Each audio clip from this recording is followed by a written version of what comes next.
I have a favorite proverb, and the proverb goes like this: when the pain of remaining the same outweighs the pain of changing, you will change. Let me repeat that. When the pain of remaining the same outweighs the pain of changing, you will change. When my aunt recently went to the doctor because she had lung cancer and she found out, she quit smoking in a second, even though she was a heavy smoker, because the pain of remaining the same outweighed the pain of changing. And these past 18 months were very turbulent months for most people. And the pain of remaining the same outweighed the pain of changing. So we started to adapt, which is the first part of our today's webinar. We started to adapt. Let me give you two examples of adaptation, a personal example and also an example from a company that I'm sure you know very well. In my case, my cash cow in training and development for the last 20 years were seminars, physical seminars. Physical seminars accounted for 80–25% of my revenue year in and year out. In 2021, which was my second best year ever, physical seminars accounted for only 16%. If it wasn't a pandemic year, most probably I would have gone out of business. What happened? Instead of investing in laser pointers, which are used in a physical training environment, I invested in a second screen, which I have here now. I invested in upgrading my Wi-Fi. I understood what Ethernet was all about. This office that you see here now, I collaborated with a decorator and we're changing it all around, creating different little corners with different themes so we can deliver webinars like these ones or keynote speaking engagements for companies both in Cyprus and abroad, and delivering a unique experience, as unique as possible, that is, a remote unique experience. So adaptation is very important. A company that adapted, and let me show you my slides, is Airbnb. Airbnb, for those of you who might not know what they do, is that they rent rooms all over the world, globally, through hosts. People who have an extra room in their house or in their apartment, they rent it out for people to have experiences, to gain experiences. Well, Airbnb, as soon as the pandemic hit, lost 80% of its business. From a valuation of $30 billion, they went down to $18 billion. So what did they do? They've done two things. The first thing, in order to adapt, was to look at your location and suggest locations that were nearer to your home. So it was easier for you to drive there instead of taking a flight. Because of lockdowns and flight restrictions, it was difficult for you to fly abroad. And the second thing they've done, and I found out by coincidence, was to introduce Airbnb experiences, which is similar to Airbnb, but instead of physical experiences by moving to the country, by going to the country and staying there, it was virtual experiences. So for example, you could take a class, and you can still do it. You can take a class in learning how to cook pasta like the grandmother on the left-hand corner.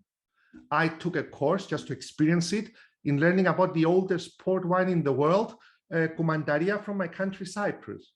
My classmates were from Korea, from Japan, from Eastern and Northern Europe.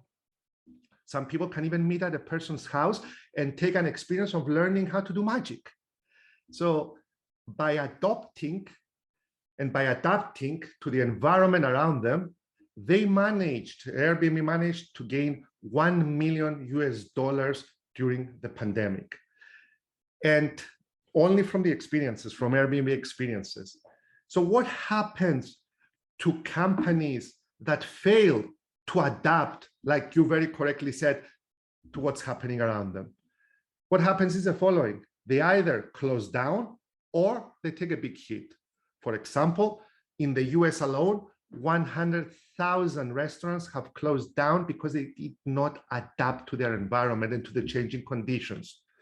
Other examples of companies that have closed down include Hertz, the #1 rental company for many years.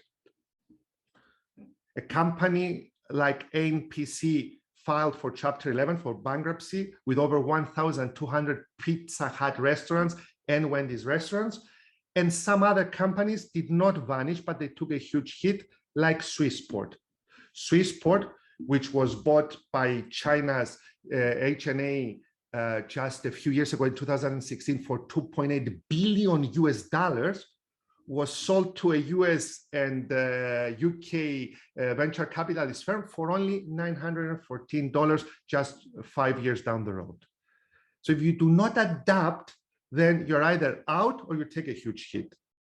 But adaptation is a good first step, but not a solid strategy. So the million-dollar question is, what is a solid strategy? Well, our premise today with Sophia for this webinar is that a solid strategy going forward is transformation. So I would like to also ask you the final question for today, and please drop your answers in the chat. What constitutes transformation for you? What is transformation in your opinion on an enterprise level or on a professional level? What constitutes transformation? And I will be reading your answers in the chat.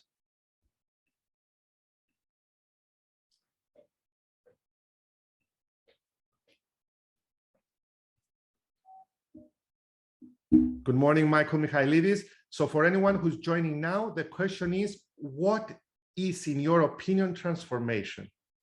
Either on an enterprise level, we're talking about businesses, or on a professional level. Becoming someone else, gaining new skills, adopt a new mindset. Excellent, by Christina and Aristide. Vaso Vardaki says, change in the way of thinking, change in our mindset. Farah Shamma says, moving with the times, not being afraid, bravo Farah, to change and to see new client demands. Correct. That's something we're going to be analyzing just now, Farah.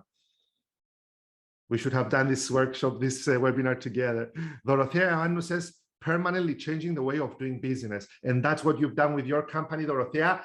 And surprise, surprise to you, your company is one of our examples just now. It's coming up in a while. Maria says, doing things differently. Theodosi, change the way you do things. Develop yourself, be better. Ensure your employees can access their work with remote working. Guys, all of your replies are coming up. Yanis Trepidis says, transformation is change to adapt to a new environment, identifying the opportunities and taking advantage of them. Well said. Change mindset. Okay, guys, excellent replies. Well, thank you very much for those replies. Transformation has been tossed around a lot lately, but let me give you my definition of transformation.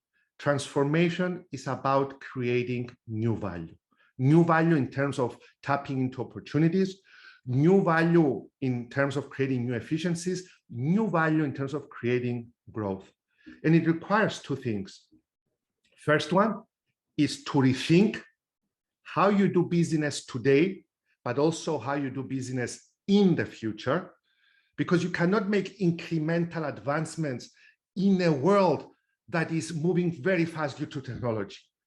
And secondly, is to think big, to think 10x value in terms of providing value for your customers, as we will see in our examples that follow in just a little while, or 10x in terms of your revenue. We need to have sustained growth, and to have sustained growth, we need to transform in an agile way. So let me give you 3 examples so we can understand better how companies have transformed. First example is Philip Morris International. I don't like talking about cigarettes. I don't smoke, but I have to bring this example up. Philip Morris International, for those of you who might not know them, has 6 of the 15 leading brands in terms of cigarettes. They have the #1 brand in the world, which is Marlboro. In 2016, Philip Morris took a decision to have a smokeless future, a smokeless world. And they've done that without any of the policies or governmental policies pressing on them to do it. Yes, they are there, but they weren't pressed to do it. And they came with a slogan that if you do not smoke, don't start. If you smoke, quit. And if you cannot quit, change into alternatives. And they've done it for 3 main reasons. The first reason is because new generations, especially Generation Z, and also other generations, millennials and older generations, they opted for a healthier lifestyle. As a lot of you know, vegan lifestyle, healthier lifestyle, and smoking is not part of a healthier lifestyle. The second reason they did it is because technology had moved forward and there were alternatives to smoking, like vaping products and similar other ones. But the third and the most important reason of them all was because they wanted to attract top talent. And they couldn't attract top talent because mainly the younger generations wanted to work for someone who stood out for something, who had values, not work for someone that might be causing, their product might be causing death. And we know from firsthand experience, because they approached my associate Sophia in 2016, and they told her, Sophia, would you like to come to change the world and help us change the world? Well, Philip Morris started cannibalizing its product, is still doing, and in a few years, their aim is to go completely smoke-free. In their first 4 years of operation, they gathered 30% of their revenue from smoke-free products, and they hired thousands and thousands of capable young professionals. The second example of a company that really understood that the secret is in your people, transformation is in your people, in the way you transform your people, and especially your managers, is Netflix. I'm sure that most of you know Netflix. If you don't, Netflix is streaming online movies and series, and it started from a mailing business, mailing DVDs. The secret behind their success and their transformation, according to their new book that has circulated last year, is threefold, 3 reasons. Number one, they attribute it down to luck. The owner, Reed Hastings, received in the mail 2 CDs. And as soon as he received those CDs, he said, what a great idea. Maybe we can get DVDs to go out to people. And that model worked fantastically well until they cannibalized their own model. Then the second reason why they were so successful is because of their negotiation skills. They negotiated great pricing with whom? With their #1 competitors, Amazon. Why did they do this? Why did they want to go to the cloud with Amazon for better streaming? Because they were customer obsessed. And when you are customer obsessed, you don't care if you work also with your biggest competitor, because Amazon, if you come to think about it, Amazon Prime delivers a similar or the same service as Netflix does. But why did Netflix want to do it? They wanted to do it for 2 reasons. First, they wanted the Amazon engineers to worry about getting everything on the cloud and having everything working properly, and they do, because your YouTube video might be streaming for a while until you watch it, but it's very rarely that you will get the logo of Amazon's, the logo of Netflix streaming. It immediately unleashes the series or the movie. And the second reason is because they wanted their engineers, the Netflix engineers, to concentrate on what they do best, and that is streaming. And the final reason why Netflix was successful was because they invested in their culture, according to their book, No Rules, Rules. Just to give you the cliff notes, because of time constraint about Netflix and what it says in this book, is that Netflix employees do not need to take leave, their annual leave of 21 or 23 or 25 days per year. They can take as much as they like. As long as they are up to date with their work and they're effective and efficient, they can take 1 month, 2 months, 3 months, even 6 months, no questions asked. Netflix employees can make any decision that concerns their department, irrespective of where they are in the hierarchy, without asking anyone other than their best judgment, using their best judgment. And another thing that you might find interesting in the book, No Rules, Rules, that was written by Reed Hastings and Professor Erin Mayer, was that you can say anything you like to anyone. They offer constructive criticism, or let me say it in a more positive way, offer them room for improvement if you say it with positive intent. You can even go to the owner, Reed Hastings, and tell them what to improve, but with positive intent. What is common between the 2 companies that I mentioned is that they understood that in order to transform, they need to attract and retain top talent. And to do that, you need to do it via a unique culture. But these two companies are huge conglomerates. I want to give you another example of a company that is smaller in size compared to these two. It is one of my customers. It is a New York-based company. It is the American P&I Club. And allow me to share my screen because I would like you to watch a video in the process. But let me first tell you about the American P&I Club. The American P&I Club, as I said, is a New York-based company. They provide protection indemnity. They insure ships. And they are based in New York with 5 satellite offices around the globe. They've done something that is easy to do, and yet most companies neglect to do it or opt not to do it. What did they do to transform? During the heart of the pandemic, they asked their people if they should adapt the hybrid model. And they asked them also they asked them to contribute in other strategic decisions. And you know what? That worked out fantastically well because their people inside the organization contributed by giving their ideas, and it helped the American P&I Club understand what they needed to do. For example, they implemented small, easy decisions like buying a second screen for everyone that was working remotely so they can become more effective and more efficient in doing their work. The next day, the management took a decision to ship out from New York second screen in order to make their people productive. And they also took harder strategic decisions, which I'm not allowed to go into because of confidentiality reasons. But take a look at this short 44-second video to see how the American P&I Club tapped on the wisdom of its people, and anonymously, in most cases, they got their results and they progressed and transformed quite fantastically well. Look at this. An organizational strategy session for the American P&I Club, which is a company that was formed in New York in 1917. It was important because we're running through a year of major disruption, and working remotely shouldn't mean that you're working alone. The major differentiation from other programs was that this program was run entirely online using software that preserved the anonymity of each and every participant, whilst at the same time we were gathering their suggestions to form our strategy for 2021. The light bulb moment came when I fully realized that working remotely could be as efficient and as effective as working face-to-face. So what is the common thread between these 3 companies? PMI, Philip Morris International, Netflix, and the American P&I Club. 2 common threads.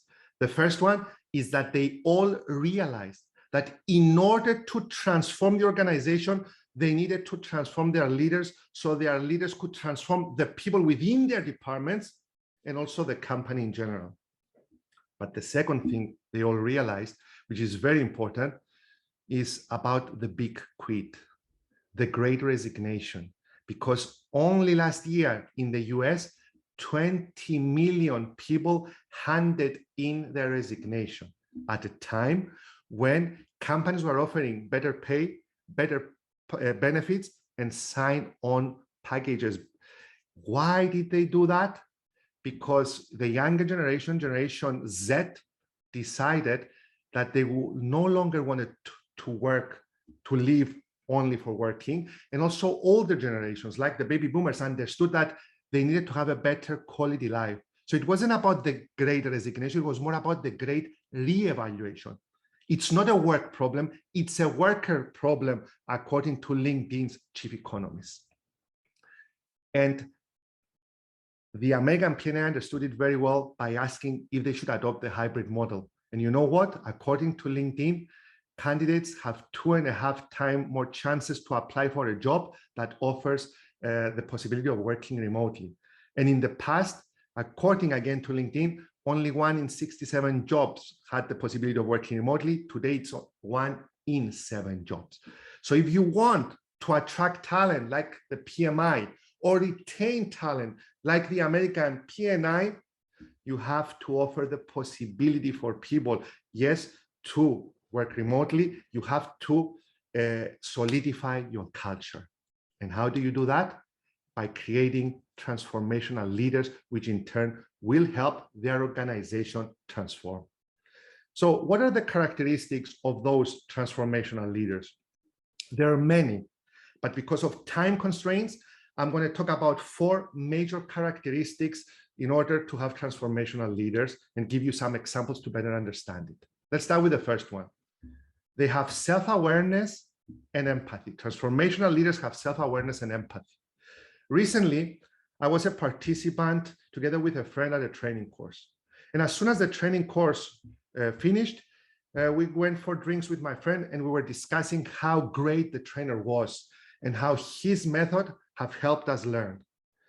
And since we had also to mention something that needed to improve, I told my friend that if there is one thing he could have improved was that he could have asked people like yourself who have great ideas and know the subject very well to contribute. And my friend turned, looked at me and said, no, Michael, the reason I liked him is because he didn't ask me to stand in public and contribute because I don't feel comfortable.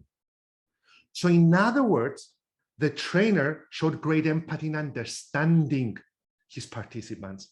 He showed great instinct and intuition in getting to know who was present and how these people should be treated.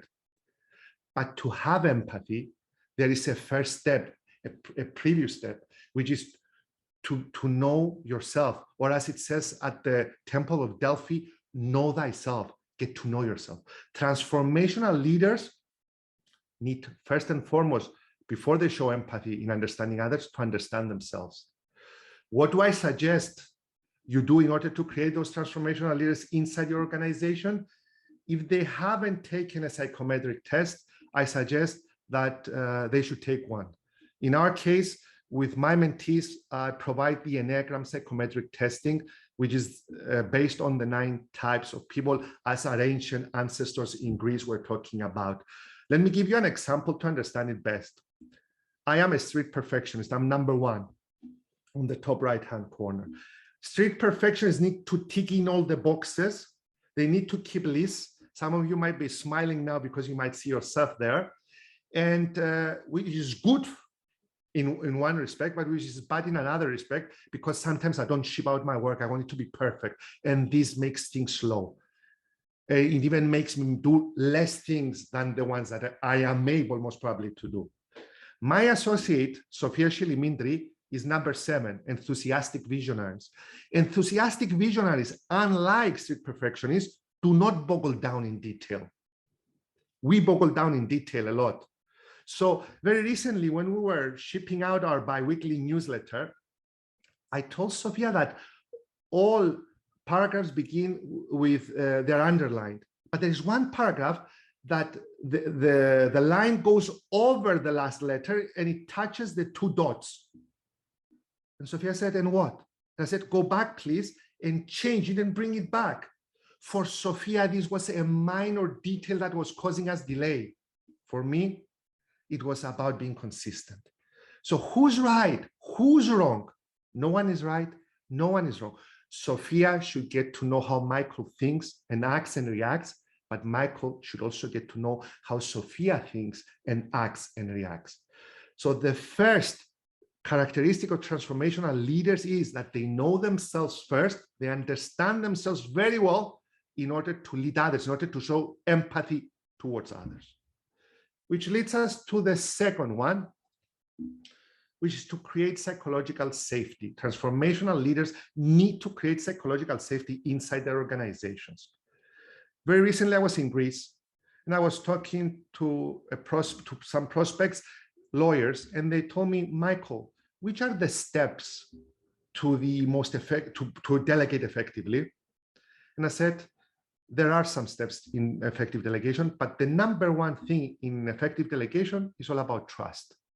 Do you trust your people enough to delegate work and come up with the assumption that they will do it as good as you will, or at least 80% as good as you will? And do they feel comfortable to come to you with their problems, suggestions, or even failures? Because if not, then it's not about a delegation issue, it's about a trust issue. And this is exactly what happened in 2003 when the spaceship Columbia, it was spaceship at the end, yes, the spaceship Columbia erupted into the air with 7 astronauts perishing, with their loved ones and relatives watching them perish. You know why this happened? If you watch the Netflix documentary, if you read about it, or if you know about it, you will know. It was because of a small minor part called the O-ring. That O-ring couldn't hold. And there was a culture of silence inside NASA at the time. So the engineer who knew about that, who found out about that in the trials, tried to voice his concerns, but they wouldn't listen to him. So when NASA saw an opening opportunity of great weather in between 3 or 4 raining days, they said, take the window of opportunity, and they neglected the O-ring. That O-ring cost the lives of 7 people.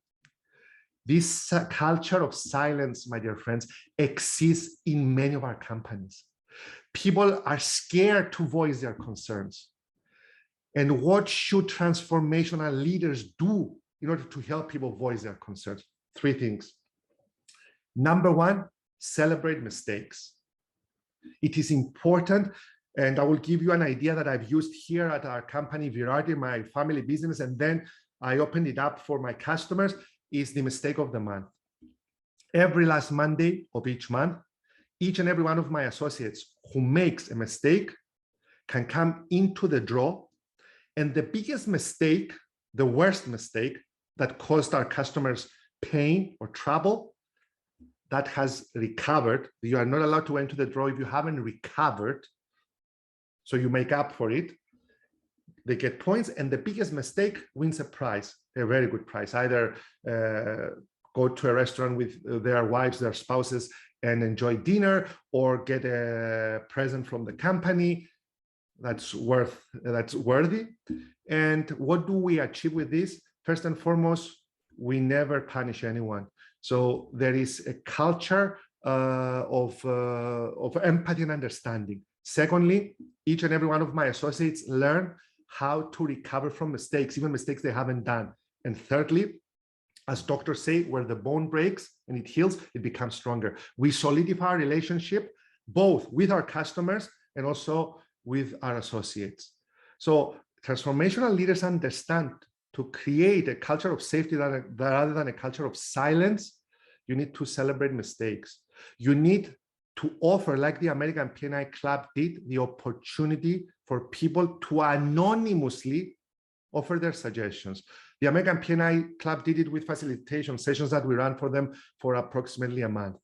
And they did it by having people not write down their names, but having nicknames. And they offer their suggestions anonymously. But you also need to have an open door policy for people and make the time as a leader for people to come and talk to you.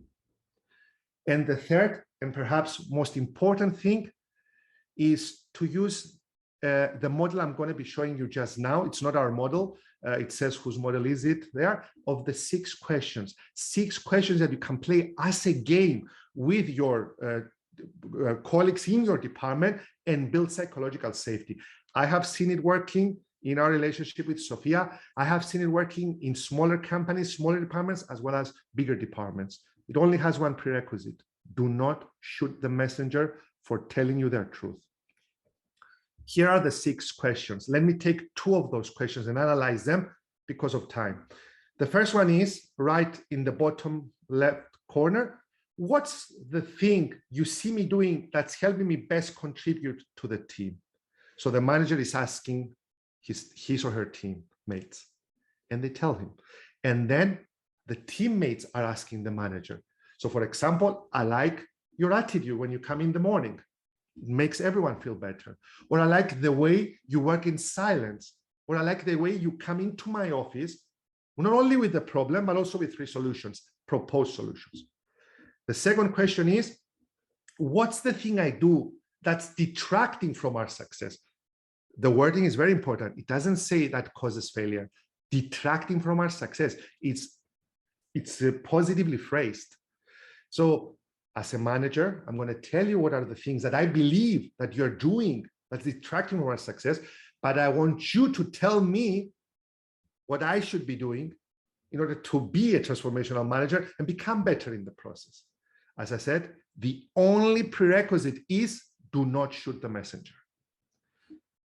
These 6 questions are coming to each and every one of you, also with suggestions on the books that we will be mentioning and anything else, so you don't need to make notes now.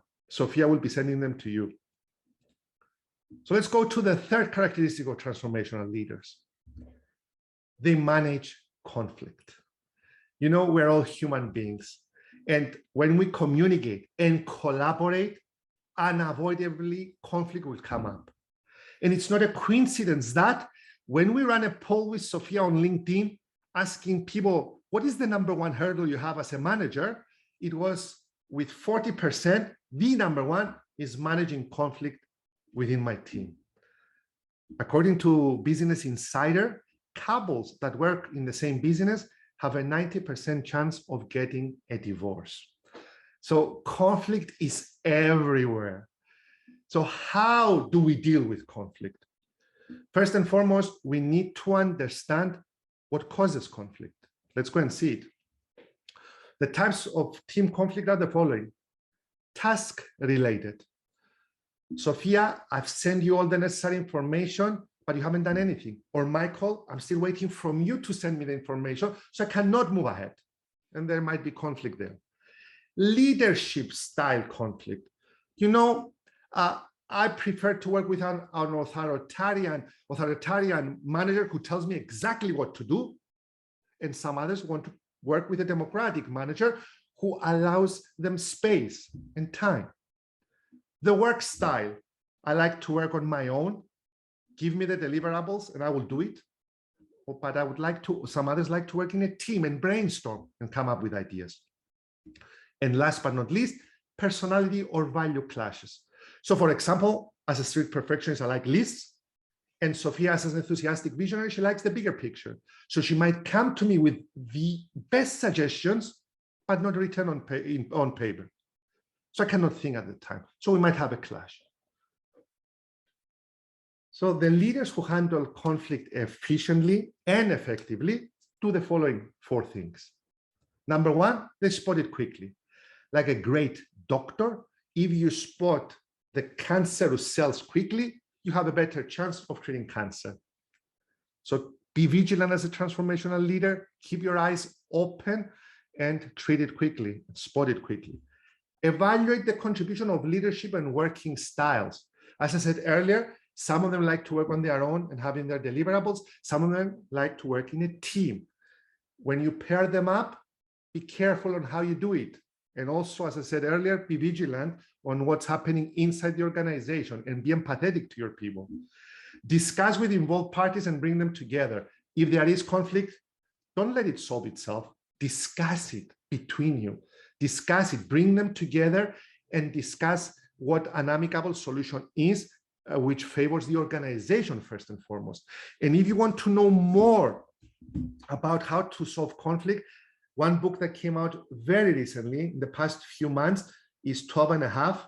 These are the 12.5 soft skills that you should have, that transformational leaders should portray on a daily basis, and it also helps you resolve conflict. We will drop this in the A4 paper we'll be sending you, in the document we'll be sending you later on. And last but not least, follow up. As my associate Sophia says, the fortune is in the follow-up. So we always need to follow up. And you know something? Most of you might know this, especially the older generations. You know why the Beatles split up? Because 3 of them had one manager and the other one had another manager. So the exact same thing happens inside companies. Managers that cannot work harmoniously together and teams separate, and this causes the organization to lose ground, market share, or sometimes file for Chapter 11. So it is imperative that we have transformational leaders that care about the organization, about its culture, and about the people they lead. So last but not least, the fourth characteristic, there are many characteristics, but I'm mentioning 4 now. They allow their team to grow. As the great Michael Jordan, the great basketball player Michael Jordan once said, it takes a player to win a game, but it takes a team to win the championship. So transformational leaders understand that we need to win the championship, not just a single game. LinkedIn recently came up with their research about the drivers that drive a great work culture. In position number 1, guess what? Opportunities for your team to learn and grow. It has jumped up 8 places. So people want to belong at a company that gives them the opportunity to learn and grow. Where do you tap in to learn and grow?